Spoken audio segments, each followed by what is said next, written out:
So I'm Marianne, and I'm from the Wagon Quilt Company in Springville, Utah. And today we're going to be talking a little bit about wool applique.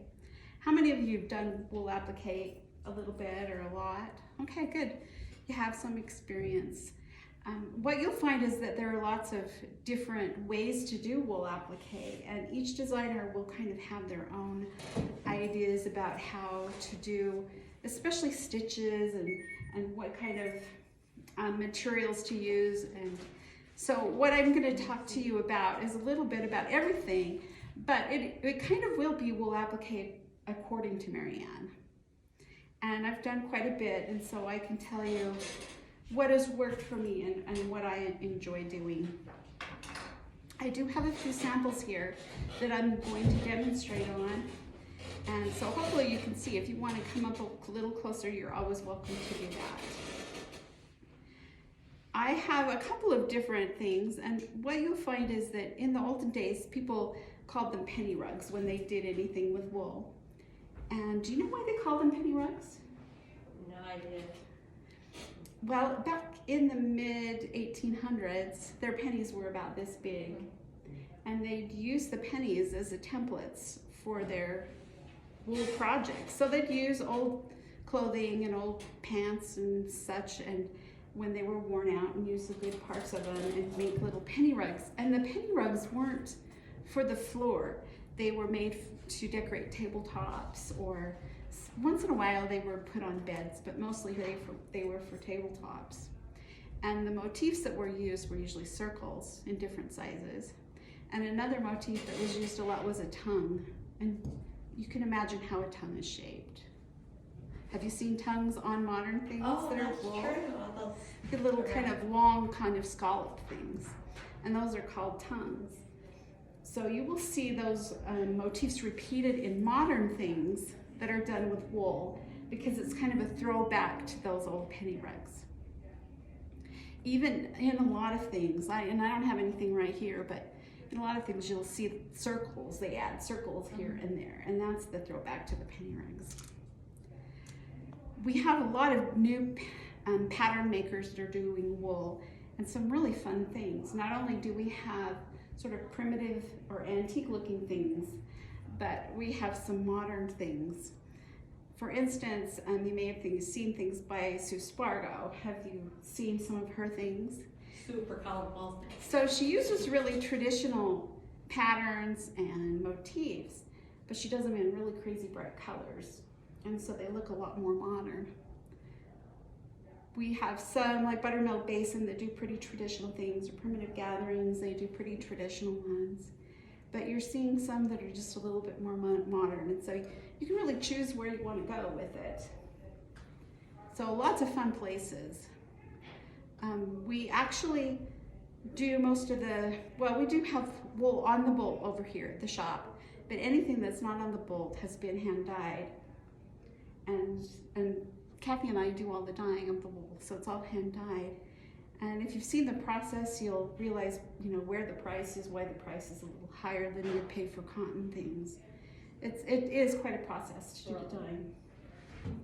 We like to dye things, over dye things, because when we're doing wool applique, if we just had a solid wool off the bolt, then it can get pretty boring.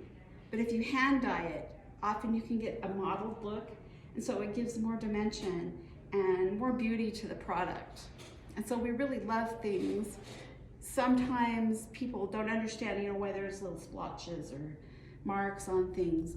Or we do often dye over plaids or stripes, and that just gives more movement and more texture to your product. So we really highly prize those things that aren't just one flat color. So we do sell things in little, we roll them up and tie a little thing around them, or we have big bins that you can buy the wool by the ounce. And so we have several different ways. Also the flat folds, that we can cut off a piece for you if you want to buy it that way. So we do have a nice supply of wool here at the shop. I'm doing a little project here that I'm going to demonstrate on, and it's a little Buttermilk Basin pattern. It's just a little table mat. And I'm gonna show you how I work this. Actually, this other one, I'm gonna be working on two different ones. This one is called Harvest Time. And it's a little pattern by Jerome Thomas, and he's kind of a new designer, and he has some really cute things. So you'll see a different style with each of these designers, which is kind of fun to get some of the new ones going. What I'm gonna do here is show you what the process I use. This piece of paper right here, this roll, is a roll of what we call soft fuse. And this is what I found is the very best product for working with wool. And when I first started doing it, I didn't really like using the fusibles, but they didn't have very good fusibles back then. And I found that this new soft fuse, or newer soft fuse, is really, really nice working with wool. So what I'm going to do with my soft fuse, it comes kind of like this. It'll look like this with the paper, and then it'll have the gluey, fusible stuff on the back of it. So I take my pattern, or I take my soft fuse, and take my pattern out. Now this designer's kind of nice because he reverses everything. Make sure that if you're using a fusible, that it's been reversed, and it will usually tell you on the pattern. Some of the old ones they didn't reverse because people didn't use fusibles. So do check. If you have to reverse it yourself, you can do that. Sometimes I'll put a light box on the paper the wrong way and then draw it on, and that will reverse it rather than drawing it on this way. But he kind of has some nice patterns because he has the placement guide. And then he has also the different pieces that you draw out, and he does it according to color. So this designer is quite nice to work with. Some of them are a little more difficult. So I'm gonna get my pattern out and my soft fuse, and then I'm gonna put it on here, and I'm gonna draw out my motifs with a pencil. And I just use a mechanical pencil, and it works really nicely. If you try to use a pen on this stuff, it doesn't write very well. So I use a pencil. And then after I get everything drawn, then I roughly cut it out. And you can see these pieces are drawn. And then I've just roughly cut them out. Sometimes I have to trim a little piece off. So this doesn't, when I put this on here, so it doesn't stick to my ironing board. So I'm gonna match up all of the pieces that I've drawn out with the piece of the wool that it coordinates with. And then on my iron, I'm going to use a really hot iron. I put it on the highest iron setting. And this fusible fuses really quickly. So don't leave it on there very long because you can burn your wool really easily. So as you can see, it only just takes a few seconds to iron that fusible on. There is no water, right, in your iron, it's dry. You can use steam. If it's not sticking, I would suggest you use some steam. So you can see how quickly I can get these ironed on here. And I'm just going to do them all just so you can see how little time this part takes. Make sure you've got them on the right one because you can't get it off there when it's done, but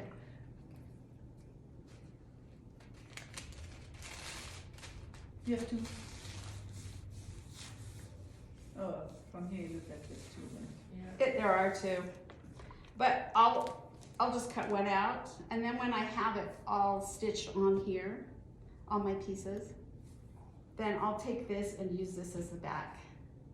Oh, I see. And that's why I have two in the kit. Okay. Sometimes we put a piece of flannel or a piece of homespun or a fabric for your backing. What I'd like to do at the end is put a piece of fusible between these to stick them together after I've done all my stitching on it.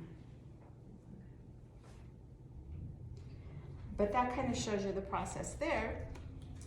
Another thing that I would suggest is get a really good pair of scissors. And scissors really can make the difference with wool. These are the Karen K. Buckley medium-sized scissors. They have a blue handle. And the difference with these is that they have a little bit shorter blades on them. Plus, they have a little serrated edge on here. So if you use a regular pair of scissors, a lot of times it kind of slides back as you cut, your scissors do. But with these, with that serrated edge, it just grabs the wool and cuts beautifully. And it has a really nice sharp point to it. And So you can cut the wool and the paper. yes, yes, you cut through the wool and the paper on the line that's been drawn. Do they have these scissors over? Uh-huh. Okay. And if you tell them that you're here for the class, they might give you a little bit of a discount. So it just makes a really, really big difference what kind of scissors you're using. I would recommend, you know, investing in a nice pair. And I love this size. They're just perfect for getting around the little corners and everything. Okay, so after I have all these cut out, then my next thing is to take all these pieces and put them onto my background. So I'm gonna go back to this other sample that I'm doing. And I have this nice little mat that we actually have available in the shop. And it's a pressing mat, and it has a wool mat here. Have you ever used a wool mat to press on? So this has a large wool mat. And then it has one of these Teflon sheets right here. It's a Teflon pressing sheet. So if you're pressing anything with a fusible and it gets off the edges, it's not going to stick to your mat. So it is kind of a nice one to use. And I'm going to put it here and then put this on top. So what's your top one? Oh, the I'll gray show and you. purple one taken off. Okay. And then this one is actually see-through. So it has a little grid on it. But you can actually put your pattern under this and see through it. So you could put your pattern on top and then see through it, or it's going this way too.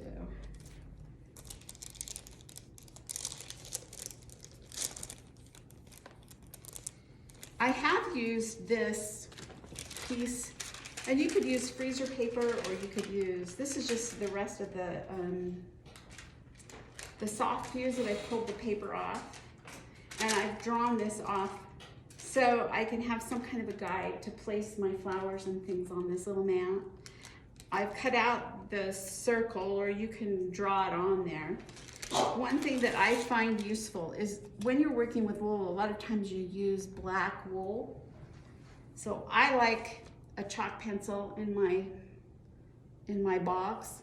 So if I'm doing a mat or something, then I'm gonna measure it on here and draw a line where my outside edge is gonna be.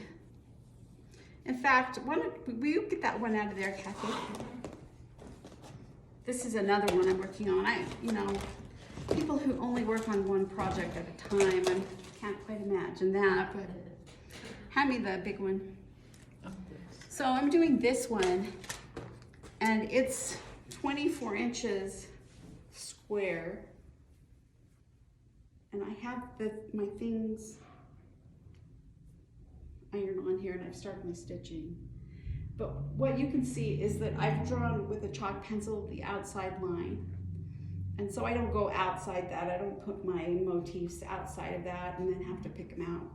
You know, I've done that a million times. So I like to have a chalk pencil to make a guide, or sometimes if you're doing lettering, you can even just write it on the black and then you can stitch over it or whatever. So a chalk pencil really helps. And if you have any kind of white wool, like this little mat is right here, or light, then it's nice to have a friction pen. And a friction pen, you can draw on the wool, and then if you put any heat on it, then it disappears. So it's a good marker. With this one, I could mark like the middle of this one, so I'm getting my flowers in the right place, or the center or whatever with this, and then it would come out with heat. So what is this pen called, sorry? Friction, F-R-I-X-I-O-N, That's what I have in my hand. Oh. yes, Can it disappear? yes. So if So you, this if you one press is- that paper, all your writing will be gone. Because this one is erasable, so it might Yes. not be the same. Is that the one? Yes, It disappear? yes. I didn't know. And if you accidentally make it disappear, Oh, then you can put it in the freezer and you can see it just a little bit. It doesn't come back the same Oh, as it was really? originally. But I have done that where I've marked it, put the iron on it, and then, oh no, I lost my line. So you can do that. So what I'm going to do with this one is I have half of it placed on here, and I'm just gonna iron it on and show you how quickly it can iron on here. With this process, I always use steam. So I hope this one had a little bit of water in it. It's not a very good steamer. But anyway, you can see that it will only just take a few seconds to iron this down if it's working correctly. I don't know if it's gonna work at all because it doesn't seem to be steaming. But if I were doing this like I would like to do it, You lost a pedal. then I would be using more steam. Maybe it's gonna use it. Oh, it's not. It's just an old iron, I think. I should have brought my own. Here I can see here's some steam there. no, it says Oh, there you go. iron. You got it.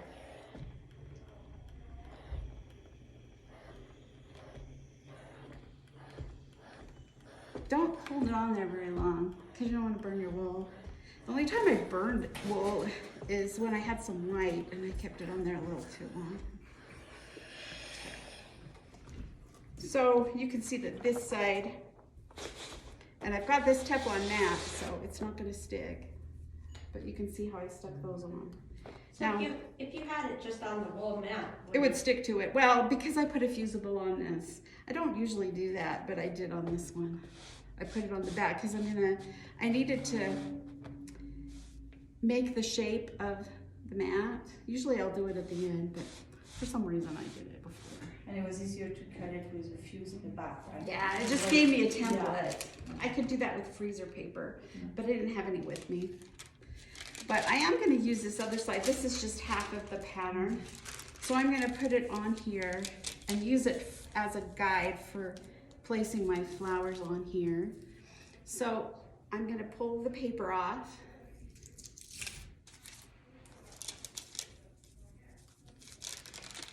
And then just place, oh, that's wrong color.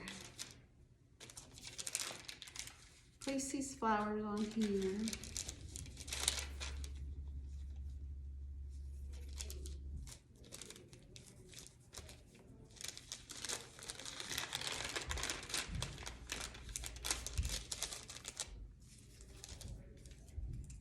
But remember to take your paper off. I had one lady that said they wouldn't stick, and she had forgotten to take the paper off there. Took us a minute to figure it out. I had to have her come in and show me what she was doing. I guess there's some things you always assume people know, but if you haven't done it before, you're gonna have to pull this up just a Yeah, little that's bit. it. So now like you have to pull what you already ironed to. I did. I should Okay. have done it before, but Okay. I won't have to do it very much. So it's probably better to finish the whole pattern and then iron at the end, right? Yep. Okay. And I almost always put everything on there. Only when there's a zillion little pieces do I wait and put it on later. put some of them on later. But one thing I do like to do, and I probably don't have one here, is I like to keep a glue stick in my box. And then like on here, you may have noticed that They start to go. there's a place or two where it started to come undone, right there. Okay. So I can find the iron and iron it back down. But if I'm not around an iron, a glue stick will just help me just glue it down until I'm finished stitching it. Do you use that applique glue that has I a don't. skinny nose? I don't, it makes it too hard and then you With the can't needle do it. after, right? You make So- too hard with the needle yes. to go through. Yeah. So I just use like a kid's glue stick. Okay. But I like to avoid the purple ones because the purple ones don't, the color doesn't always go away. So I actually buy a big container of glue sticks like from Amazon, and then I stick them in the freezer, and then I pop one out and every time I need it, and the freezer will keep it fresh. And then my grandkids, when they come over, they like to work with glue sticks too. But my 7-year-old grandson wanted to know why I had him in the freezer. He thought that was pretty weird.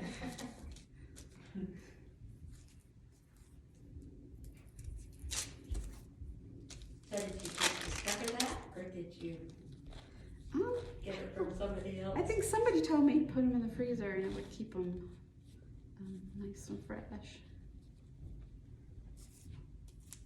I should have waited for this middle flower, but it still works. It'll pull up a little bit.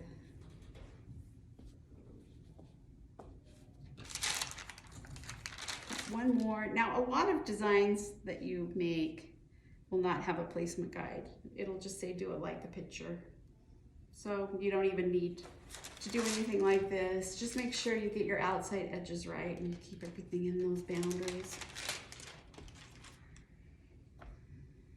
So that looks pretty good. Check it out before you iron it on there.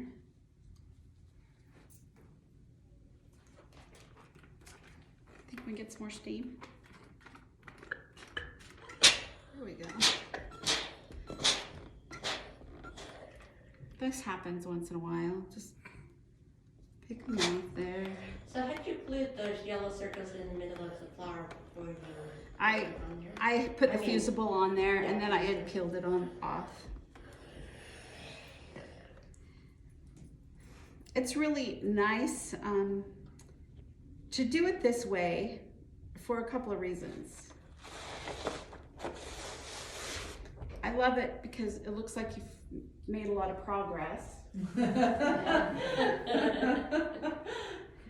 And if you're traveling or anything like that, it's already ready to be stitched. And so it's really nice to have it already glued. The fusible's glue too, already put on there so you can stitch. So what I'm gonna do, I think, is show you how to do the stitch that I like to do. One thing that you'll find is different from designer to designer is what kind of threads to attach it with. And some like to use a pearl cotton and do like a little blanket stitch around everything. I find that that's hard for me to do, and I also can't do it really fast. Plus, I like it on some things, but I actually like the cleaner look of doing a little whip stitch. I like to use a wool floss, and I have these that are all my wool flosses. So I have a lot of colors that you probably won't have right at first. Often we have a little donut full of them that you can purchase that has 24 colors. 24. Different colors that gives you a good start. But we also often have a little basket of just the bobbins, or we have a little display that you can buy. Sue Spargo also has a line called Lana, and they're all wool, and you can buy the little spools of those too. So I just put my colors up there and see which one is the closest. And then I grab that one, and if I'm using wool floss, to attach things. I like to use a 24 Chanel needle, and there are several different brands, and the one from Sue Spargo seemed to not have gotten over here, but it looks like this, just a little bit smaller tube. Or they have some primitive gatherings 24 Chanels that I really like. So the brand, they will differ just a little bit, even though they're the same size of needle. But this size works really well and fits into your hand nicely. It also makes it easy to thread it through. Do all of you know how to thread yarn through a needle? Well, you thread your wool floss through the needle the same way. So what I'm going to do is bend it over the needle and pinch it really tight, and then push it through the needle. I know, I can see it. So I'm going to fold it over the needle. So you see how it's folded over? And then I'm going to pinch it with my fingers, and I'm just going to push it through. Oh, okay, thanks. The end gets really frayed when you have wool or yarn, and so it's really hard to get that end through the needle. But if you thread it like this, then it works out really nicely. And I like to do a quilter's knot at the end. Now, when I first learned the quilter's knot, I actually went home and watched a YouTube tutorial on how to do it. And I sat there and counted, and I did it 100 times. And now I can do it in my sleep, pretty much. So I'm gonna make a little T with the end of the thread. And it's sort of like making a French knot with the end of your thread. Your wool tends to have a more open weave. And so if you don't make a large knot in the end of your thread, then it's gonna pull right through. I usually do 3 turns. So I do 1, 2, 3. And then I pinch it really, really tight with my fingers and pull it all the way to the end. So practice with your quilter's knot. It makes a beautiful knot, and if you're quilting or if you're doing handwork, it's a great way and a quick way, once you learn it, to do a little knot at the end. I'm just debating which one to work on here. Maybe I'll do this one over here. You might be able to see it a little bit better. I have one question. You're doing like with the wool in the back, but what about, can you do it with cotton? You can. You could use like a DMC or a Cosmo, which we keep in the shop. No, the back of the fabric. Oh, The back, I mean, sure, if yeah. you're doing like a quilt, can you Yes, just? absolutely. We do a mixture of both. It has to be something sturdy enough to hold the weight of that wool. If it isn't sturdy enough, then I would use some kind of a fusible interfacing. And actually, this is it right here that I would use. This is SF101, I think it's called. If Say you're, that again, please. it's SF101. It's called Shape Flex. There's the numbers right here. So if you had something that you really wanted to use for a background and it wasn't very sturdy, you could, a lot of people use this on the back just to make it a little bit more stable. And it's a fusible interfacing. So it's gonna stay there. And you just fuse it to the back and then stitch right through all the layers. So yeah, it's good to have something a little heavier. I love to use maybe a linen cotton blend on the back, or something that just has a little bit of sturdiness to it. But we do a lot of things with wool on cotton and wool on linen, wool on silk. Yeah. These samples that I'm doing just happen to be ones that are wool on wool. So that's a great question. So when I stitch things down, I like to use a little whip stitch, and Kathy calls it the primitive stitch. And it's the same thing. There's a piece of paper in there. Pull out. if I need to, and this didn't stick down perfectly, I can always get my iron in and stick it down a little bit better. You need one of those big mirrors like they have on cooking shows, Yeah. so you can see what you're doing down there. Well, you can always come look up here. So I'm gonna do a whip stitch, and I'm sorry, I'm gonna stand up. yeah, come up here and watch. So the whip stitch I like to do is usually about an inch deep into the wool, and about, an eighth of an inch deep. That's really far. I'm so, my brain. Okay, it's an eighth of an inch yeah, deep sorry. and an eighth of an inch apart, Okay. approximately. Now, if you have a wool, every wool is going to felt up a little differently, and if you have a wool that has a little bit of a texture, maybe like this one here, you may have to put your stitches just a little bit closer and a little bit deeper into the wool to get it to stay. Something that's really heavily felted, then you may not have to put your stitches quite as close. It just kind of depends. Everyone's going to be just a little bit different. This white isn't perfectly easy to work with. I have to put the stitches pretty close, but I'm going to show you anyway on that. On the corners, I like to kind of put my needle right into the corner of the wool rather than off the wool, and then I'm going to come back up.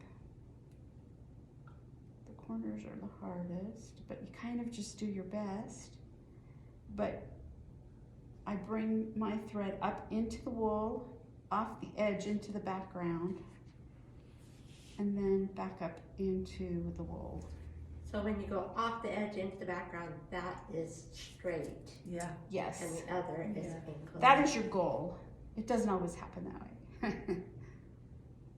Yours might look better than mine, but you want it to come right off the edge into the background and then back up into the wool. And you kind of develop a little rhythm. I like to use my thumbnail if I have one as kind of a guide.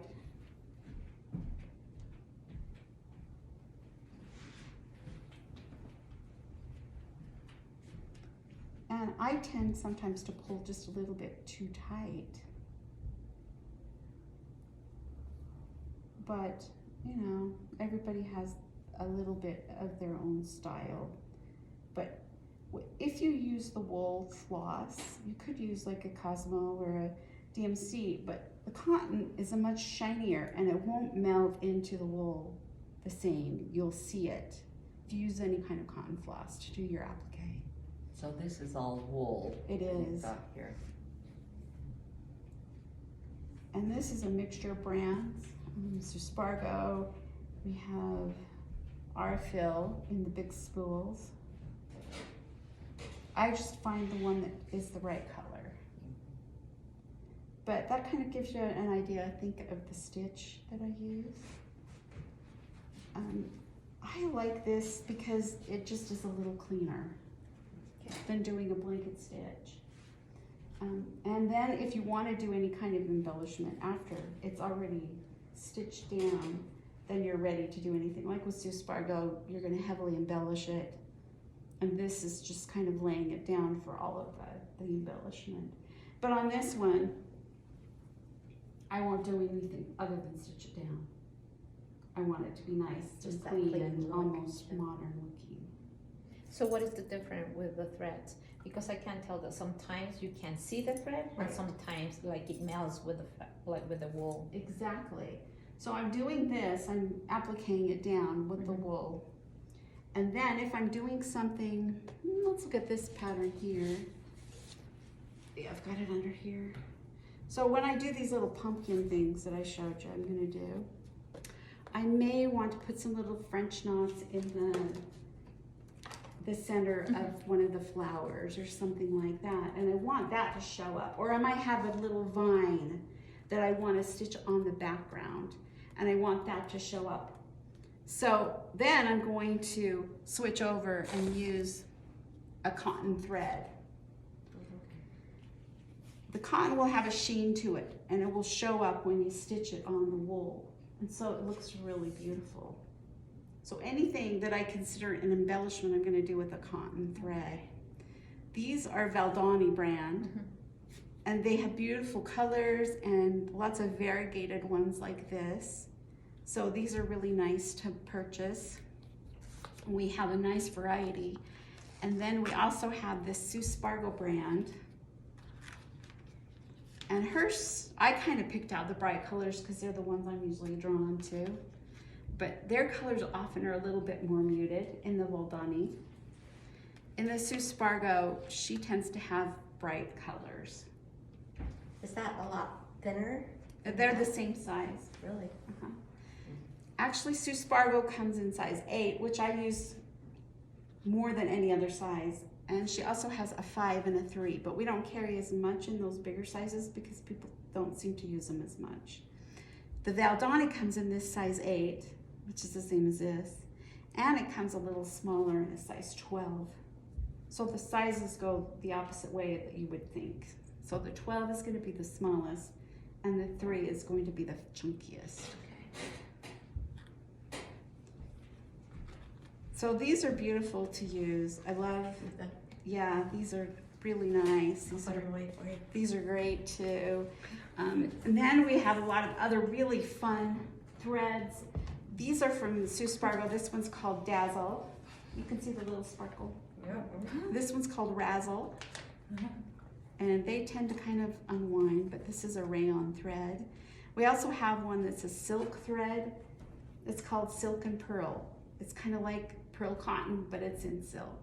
Oh. And it's actually one of my favorite threads to use. It's just gorgeous to do things like bouillons and fancy stitches, and it's just a really premier thread. So if you really want to get into it, you might look at some of those other fun But we threads need that to we have. master our stitches first. Yes, right? yes. Because it will show everything. So maybe the wool would be the best for starting. We are having a stitch class that Amy McClellan, who used to own the shop in Orem, American Quilting, she's going to come and do a little stitch book that you might be interested in if you want to learn some stitches. It's every week for a whole year. I mean, every month, once a month for the whole year. So 12 classes. And then she has a little stitch book too, but it will be really fun.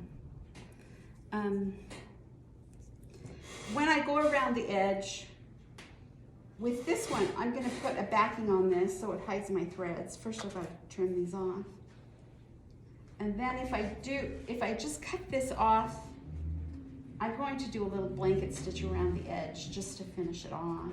And that will go through all the layers of the wool and the flannel or whatever I put on the back. Sometimes, like with this one, I'll put 2 layers of wool. But if you're doing something big, 2 layers of wool is going to cost you a lot of money. Yeah. So usually with something a little bit bigger, I'll use a flannel or a homespun or something like that. I like to use a fusible in between because it gives you a little bit of form to it, so it's not quite so floppy. So with a lot of these little mats, I do use something on the back for both of those reasons. And that is kind of a basic run through. I have one question. Yes. So the threads over there, you just sell it like in the small, okay. And we also have little spools that are approximately this size that we sell that are a Sue Spargo brand. And so you can buy them. Okay. We also have big spools, Okay. but most people don't want Yeah, that big. 5,000 yards of bread, you know. And one color. Yeah. Thank you so much. But if you have questions, I'd love to help you, answer your questions, or if you have questions another time, I'm here most of the time. So ask for me and I'd be happy to help you out. I wish I got my project. Yeah. Yeah, I need to find I think I'm starting it wrong already, so. Because it's like lamps, but I did one and I Yeah. finish it. Yeah. And I didn't do the rest, but maybe it's better to put it all and then I have found that I like to put the whole thing Oh, on there. Yeah. So, You want to push the button?